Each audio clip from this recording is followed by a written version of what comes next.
Welcome to D6 TV. గ్రామాన ఆషాఢ మాస బోనాల సంబరాలు. గ్రామీణ జీవనం సంస్కృతికి తెలంగాణ తీర్చుకునే మొక్కుల బోనాల పండగ. ఇది తెలంగాణ తెలుగు ప్రజల పండగ. ఆషాఢ మాసం చివరి మంగళవారాన్ని పురస్కరించుకొని సంగారెడ్డి జిల్లా వ్యాప్తంగా బోనాల సంబరాల సందడి కనిపించింది. ఉదయం నుంచే ఆయా గ్రామ దేవతల ఆలయాలకు వెళ్లి భక్తి శ్రద్ధలతో భక్తులు కొబ్బరికాయలు, నిమ్మకాయలు, తీపి నైవేద్యాలను అమ్మవార్లకు సమర్పించి తమ మొక్కులను చెల్లించుకున్నారు. సందర్భంగా అందరినీ చల్లగా చూస్తూ సమృద్ధిగా వర్షాలు కురిపించి పాడి పంటలను, పశు పక్షి సంపదతో పాటు జీవరాశులన్నిటినీ కాపాడాలని వేడుకున్నారు. జోగిపేట పట్టణంలోని శ్రీ సాయి డిగ్రీ కళాశాల విద్యార్థినులు పోతురాజుల విన్యాసాలు, డోలు చప్పుల మధ్య శ్రీ పోచమ్మ తల్లి ఆలయానికి బోనాలతో ఊరేగింపుగా వచ్చారు. ఆలయంలో భక్తి శ్రద్ధలతో ఆ అమ్మవారికి వారు బోనాలను సమర్పించి అందరినీ ఆకర్షించారు.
విలేకరులు కావాలను ప్రజా సమస్యలను వెలుగులోకి తీసుకొస్తూ శరవేగంగా రాజకీయ పరిస్థితులపై వాస్తవ కథనాలు అందిస్తూ అనతి కాలంలోనే ప్రజాదరణ పొందిన D6 టీవీ ఛానల్లో 2 తెలుగు రాష్ట్రాల D6 టీవీ న్యూస్ ఎలక్ట్రానిక్ మరియు మీడియాలో బ్యూరోలు, స్టాపర్లు, ఆర్సీ ఇన్ఛార్జ్లు, మండల రిపోర్టర్లు కావలను.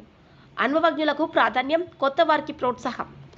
మీరు జిల్లా స్టాపర్లు, మండలాల రిపోర్టర్లు, నియోజకవర్గాల్లో పనిచేయాలనుకుంటున్న కేంద్రాల్లో ఖాళీల వివరాల కోసం 9440195115 మరియు 7981228502 మీ బయోడేటా పై నంబర్కి వాట్సాప్ ద్వారా పంపగలరు.